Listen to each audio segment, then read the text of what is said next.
여야 중진들이 단판 승부를 펼치는 하이킥 정상회담. 윤상현 국민의힘 의원, 정성호 더불어민주당 의원 두 분 2주 만에 스튜디오 나오셨습니다. 어서 오세요. 네, 안녕하세요.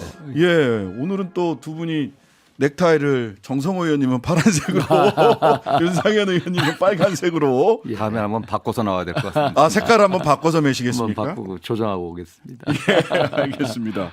색깔을 확실히 하고 오셨는데 자 오늘 조간에 대통령이 기업 총수들과 부산에서 떡볶이 먹는 사진이 엄청 많이 실렸습니다. 부산 민심 달래기란 해석이 많은데 자, 이 재벌 기업 총수들과의 부산 간담회와 깡통시장 떡볶이 이 사진 이걸로 부산 민심 수습이 좀 될까요? 어때요?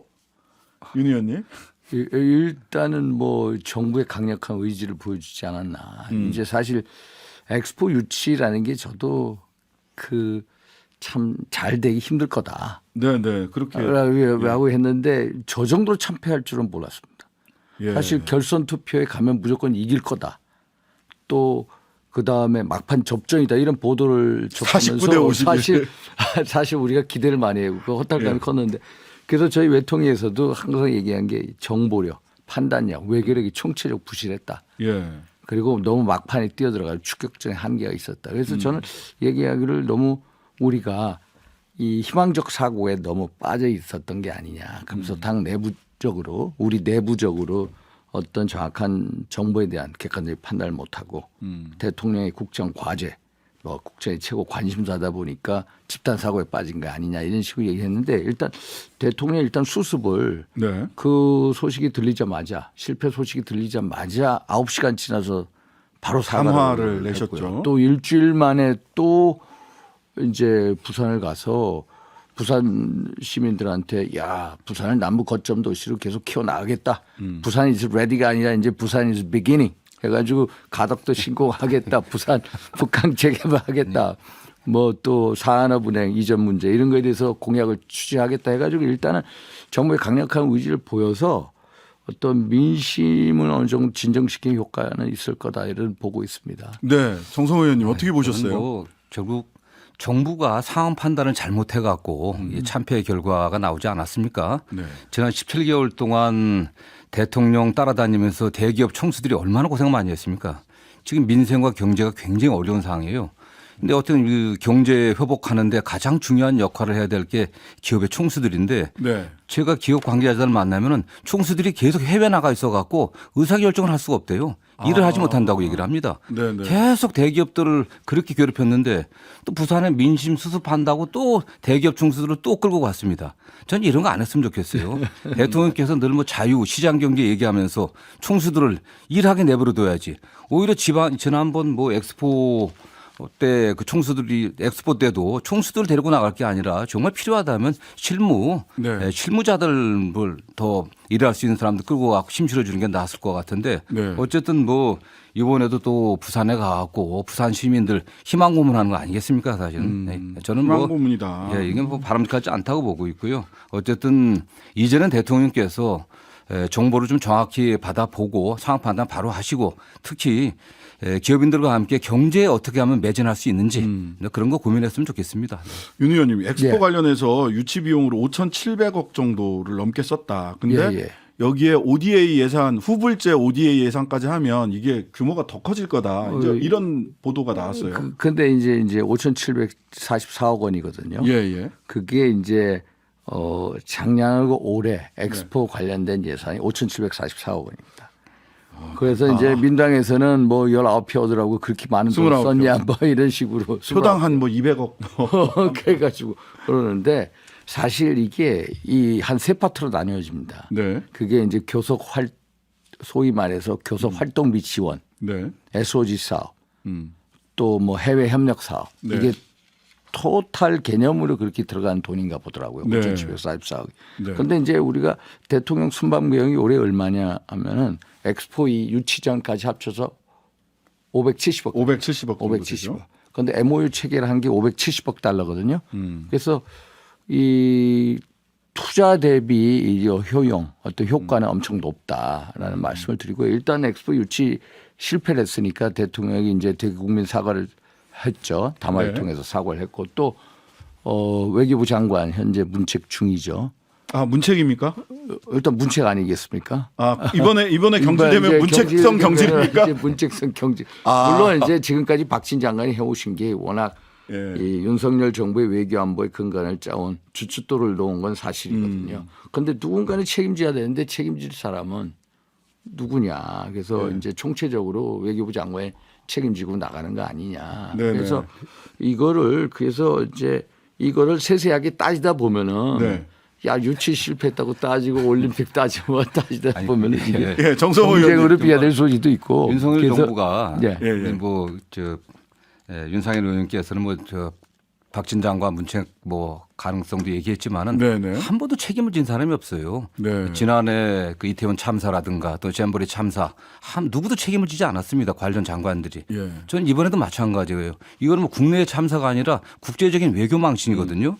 이걸 참사를 인정하고 하면은 교훈을 제대로 얻어야 됩니다. 물론 돈 문제도 있겠지만 이제 와서 우리가 MOU 체결한 게 많다고 얘기를 하지만 우리 대기업 총수들이 외국에 나가가 갖고 외국에 투자하겠다고 약속한 게 더 많다고 얘기를 합니다. 사실은요. 네. 그 금액이. 근데 어쨌든 여기서 교훈을 얻으려고 하면은 우리의 외교 역량이 과연 이 정도밖에 안 됐는지 네. 외교 정보를 수집하고 분석하고 판단한 이 시스템이 문제가 없는지 네. 더 중요한 건 이러한 정보가 대통령에게 전달되면서 어떠한 왜곡이 있었는지 왜 대통령이 상황을 제대로 몰랐는지 네. 이런 것들이 좀 점검이 돼야 그러지 말 것이고 더 중요한 거는 정말 이렇게 점검이 안 된다고 하면은 외교 안보에 있어서 특히 국가적인 어떤 위기가 왔을 때 대통령한테 정확한 상황 보고 안 된다고 하면 잘못된 판단이 있을 수 있습니다. 네. 저는 그게 굉장히 걱정이에요. 특히 네. 안보 상황에 관련해서 저는 관련해 갖고 정말 이 기회에 대통령에게 보고되는 정보 체계, 정보의 전달 체계에 대한 엄중한 좀 점검이 있어야 될 것으로 좀 보고 있습니다. 네. 조태영 안보실장님은 국정원장으로 가신다는 그러니까 일단 저도 정성호 의원 말씀에 동의를 합니다. 어. 외교안보 역량의 재점검 네. 계기로 삼아야 된다. 네. 그런데 이게 이제 여야가 같이 붙으면은 또 이게 일종의 예. 이 잘잘못을 따지는 이제 정쟁으로 비화되기 때문에 이제 우리 어제도 운영이 소집이 안 된 걸로 알고 있고요. 네, 운영위원회 소집 안 됐더라고요. 조태용 실장이 이거는 한마디로 또 예를 들어 2기 내각의 순차적인 개혁을 하고 있지 않습니까? 네. 하고 있는데 아시다시피 이제 엑스포 유치를 실패한 거에 대해서 우리가 외교부 국정원이 관계 부처 아닙니까? 네. 그거에 대해서 총책의 역량을 점검하는 계기로 삼아야 되지 않냐. 그리고 조태영 이 국가안보실장은 이제 미국 통이고 외교 안보 전문가 아닙니까? 네. 사실 노무현 정부 때도 그분이 대통령 비서실에 있었고 박근혜 정부 때도 외교부 차관했습니다. 한반도 네. 비서 교무부장도 했고 또 요번에 보면은 이분이 윤석열 정부 들어서 이제 첫 번째 이제 주미 한국 대사를 했죠. 네. 그래서 특히 국정원이라는 게 한미 외교 안보의 어떤 정보 이제 공유가 중요해지지 않습니까? 한미 네. 협력실이 강화되면서 그래서 그런 면에 있어서 외교 전문가, 미국 전문가를 그쪽으로 보내지 않았나. 그래서 일부에서는 너무 이제 국가안보실장이 자주 바뀌는 거 아니냐. 그러네요. 두 번째죠. 그런데 예. 그런 거에 대해서는 이제 저는 기우라고 보는 게 일단은 김성환 실장이 있었고 또 조태용 실장이 있었고 그다음에 우리 이용준 예. 국가안보 실장인데 그분들이 전부 다 외교안보 전문가들입니다. 저하고도 다 아는 분들이고 그리고 윤석열 정부의 외교안보 철학이나 이제 그 외교안보관에 대해서 전부 다 공감하는 분들이고 그래서 국가안보시 하나의 시스템으로 작동이 되지 사람이 바뀌었다고 해가지고 그게 어떤 염려가 되는 그런 조직은 아니다. 안보실이 김성한 그 조태용 그다음에 또 다른 분으로 바뀌고 차장들도 다 바뀌고 막 이러는데 김태효 차장만 계속 그 자리를 지키고 계세요. 시스템이 아니라 김태효 중심으로 안보실 돌아가는 거 아니냐? 큰 문제예요. 지금 예. 국정원 같은 경우는 예. 대통령께서 엄중하게 경고까지 했지 않습니까? 그랬죠. 인사파동이 3번째입니다. 네. 이게 말이 안 되는 거고 원장과 1, 2차장이 동시에 교체되는 경우도 전례 없는 일이고 네. 그러면서 지금 외교안보 라인에서는 김태효 차장만 지금 남아 있는 겁니다. 네. 굉장히 심각한 문제죠. 그다음에 국정원 같은 경우는 대외적인 문제도 있지만 대북 라인도 굉장히 중요합니다. 네. 지금 조태용 실장 같은 경우도 만약 가게 된다고 하면 되게 외교 전문가 아니겠습니까? 네. 아니 국가안보 전반을 갖다가 국정을 갖다 컨트롤하면서 국정원 인사파동 수습하고 내부 기강 잡을 수 있을런지 그것도 좀 의심스럽고요. 그다음에 김성환 실장 같은 경우도 교체될 때 사실은 미국 뭐 방미 일정에 있어서 여러 가지 미스 때문에 협상이 잘 안 돼 갖고 그 책임 묻은 거다 이런 소문도 돌았습니다. 네. 그렇기 때문에 저는 지금 우리 정부가 외교 안보 중요시한다고 하면서 그 안보실장 또 가장 중요한 역할을 할 국정원장이 이렇게 쉽게 교체되고 쉽게 교체된다는 것은 적임자들을 임명 못했다는 거죠. 네. 인사검증을 잘못했던 겁니다. 그것도. 네. 자, 뭐 외교 안보 라인 엑스포 그 사실 뭐 국민들은 참사라고 생각을 하고 있는데 29표 참사 이 관련된 말씀 나눠봤고요. 그 다음에 이번에 가장 그 새로운 인선에서 논란이 되고 있는 분은 사실은 김홍일 방통위원장 내정자입니다. 예, 예. 자수성가한 입지전적 인물이다. 뭐 그다음에 한상혁 전 위원장도 법조인 출신이다. 이런 얘기를 하는데 오늘 아침에 전 조선일보 사설 보고 깜짝 놀랐는데 방통위원장까지 검사 출신 꼭 이렇게 해야 하나? 조선일보도 굉장히 걱정하는 사설을 썼어요. 김홍일 방통위원장 임명 어떻게 보십니까? 이번에 정성호 의원 뭐 이건 정말 적절하지 못한 거죠. 여당 내에서도 예. 또 그런 얘기가 나오지 않겠습니까? 국회의원에서도 그런 말씀하시는 분이 있고 법률 전문가가 해야 될 부분들이 물론 있습니다. 그러나 네. 거긴 실무자들이 하면 되는 거고 네. 기본적으로 방통위원장이 해야 될 것은 방송의 공공성, 독립성 이런 거 유지하는 거 아니겠습니까? 그리고 네. 급변하고 있고 발전하고 있는 미디어 산업에 대한 네. 어떻든 새로운 어떤 그런 발전 방향을 갖다 고민해야 되잖아요. 그러면 전혀 거리가 먼 분입니다. 오히려 김홍일 위원장이 국가권익위원장 5개월 근무했습니다. 네. 그동안 했던 일이 국가권익위원회 방송 관계자들, 그다음 공영방송의 관계자분들, 주의부들 거기에 대한 청탁금지법 위반에 네. 그 진정이 들어오면 그 조사해 갖고 검찰에 넘긴 일이에요. 방통위로도 넘기고. 네, 검찰에 넘기 방통위 넘겨 갖고 소위 해임하는데 그 중간다리 역할, 전달책 역할만 했던 겁니다. 이런 분이 다시 방통위 와 갖고 다시 방통위를 갖다가 그야말로 권력의 입맛에 맞게 완전히 구조조정하는 그런 역할을 할 거라 좀 뭐 단언할 수밖에 없습니다. 네. 네. 김홍일 어떻습니까? 이게 이제 방송통신 분야가 사실 전문성이 필요로 하는 분야고 그렇죠. 또 김홍일 위원장 선택이 이제 최적의 선택은 아닙니다. 최적의 선택은 아니다. 아니다라고 생각을 하고요. 네. 그러나 방송통신위원회는 기본적으로 규제기관입니다. 규제기관이기 때문에 법률적 지식이 중요하고요. 그래서 문재인 정부 때 한상혁 방통위원장도 변호사 출신이었고 또 박근혜 정부 때 최성준 방통위원장도 또 판사 출신이었습니다. 또 방통위법에 보면은 이제 전문성을 갖추고 소위 말해서 판사, 검사, 변호사 경력이 15년 이상이 되어야 된다라는 이제 세부 규정도 나와 있고 네. 다만 문제는 지금 방통위가 해야 할 일이 너무나도 산적해 있습니다. 네. 지금 12월 말까지 방송국 방송사업자 재허가 건이 한 200건이 된답니다. 네. SBS를 포함해서. 예. 그런데 지금 12월 7일 아닙니까? 이상인 방통위 부위원장 혼자 있죠. 그러면 이게 만약에 이 허가를 안 내주면 어떻게 되냐면 전부 다 무단 불법 방송을 하게 되는 겁니다. 200개 방송 사업자들이. 그래서 위원님 그 제가 법 확인해 보고 전문가들한테 물어보니까 1년까지는 괜찮답니다. 불법은 그래요? 아니랍니다. 하여튼 1년까지는. 일단 예. 그게 이제 징역형까지 때릴 수 있다고 나와 있거든요. 그래서 1년까지는 관계가 없다고. 그래서 하여튼 이 결국 방통위원회를 이렇게 만든 거는 이제 솔직히 민당이 이제 직무정지 탄핵으로 들어갔기 때문이고 그래서 뭐 그분이 입지적인 인물이다 뭐다 그것보다 중요한 것은 네. 전문성도 필요하지만은 네. 솔직히 제가 어떤 조직을 보면 전문성만큼 필요한 게 뭐냐면 공평무산 일처리입니다. 네. 공평무산 일처리는 김홍일 위원장 같은 경우에 이제 소위 말해서 이제 법과 원칙에 대해 확고한 소신이 있는 분이고 또 공평무사하고 뭐 균형 감각이 있다고 이제 정평이 나 있지 않습니까? 정성호 의원님 잘 아시죠? 제가 한마디 그렇습니까? 그래서 네. 좀 예. 아니 한마디 자, 우리 정성호 네. 의원님. 예. 우리 윤상현 의원님께서 말씀하신 것처럼 지금 업무가 산적해 있어요. 네. 제어가 업무가 이게 전문성 없이 어떻게 그 제어가 문제를 해결할 수 있겠습니까? 네. 그래서 전문가가 필요한 거고요.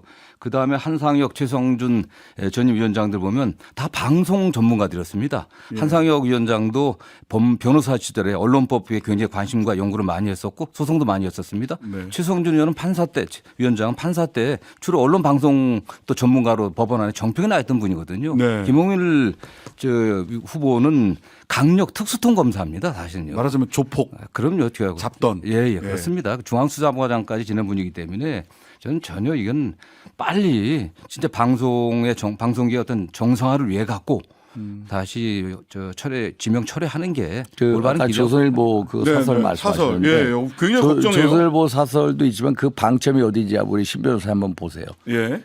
문제는 민주당이다라는 그 구절이 나옵니다. 한번 보십시오. 예, 이거 다 원인 제공자는 민주당이다. 민주당이 방통위를 무력화시켰기 때문에 1차적 원인 제공자는 민주당이다. 그 얘기 나오고 마지막에 하지만 검찰공이란 말이 나오는 검찰공화국이라는 말이 나오는 실정인데 저도 이제 국민적인 그렇게. 기대에 부응하지 못한다라고 인정을 합니다. 그러나 예. 저분은 이제 어떤 공평무산 일처리로서 방통위를 정상화시킬 거다. 이런 기대감을 갖고 있습니다. 네.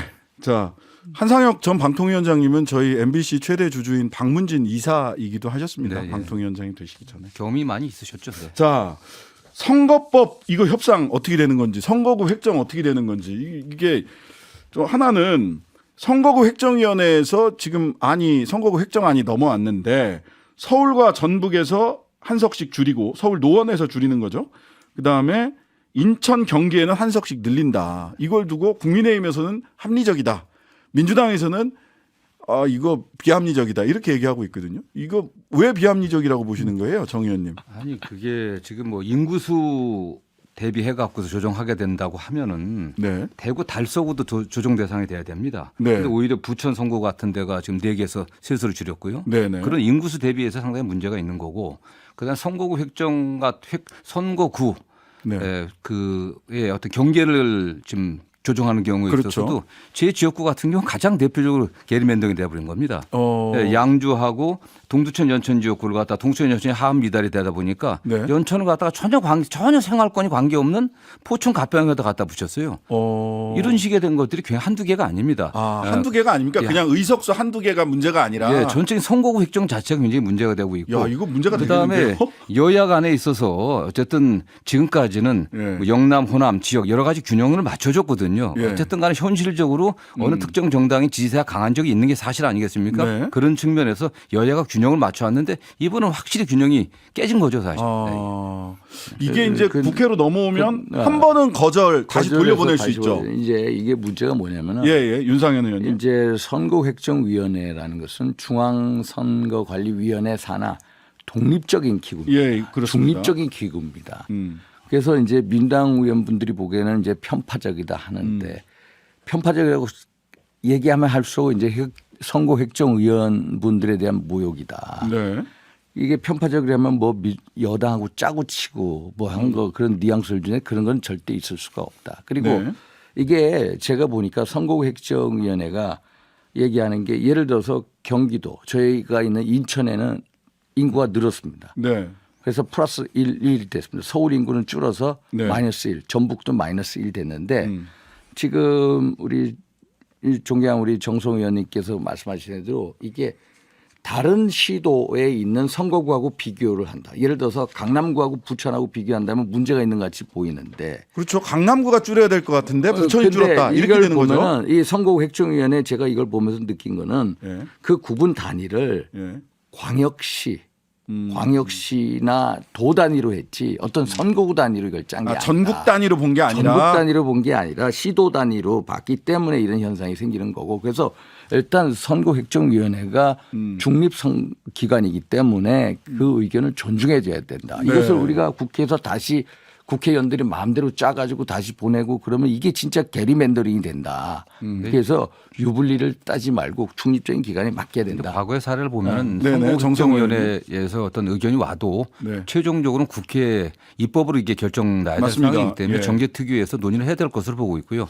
뭐 민주당에서는 사실 뭐 이런 우려 때문에 선거관리위원회에서 이런 실무를 책임지는 사무총장이 네. 대통령의 친구분이 가신 거 아니겠습니까? 그래서 그런 비판을 했던 겁니다. 저는 네. 그런 오해를 받지 않기 위해서라도 정개특위에서 여야가 균형 있게 다시 논의하는 게 맞다고 생각합니다. 자, 마지막 주제는 요겁니다. 그 정개특위에서 15일까지 논의를 해달라. 아마 선거구 획정 문제도 논의가 될 것 같고 홍익표 원내대표가 15일까지 네. 정개특위에서 위성정당 방지 관련해 제도 개선을 합의하지 못하면 민주당은 판단을 다시 해야 할 시점이다.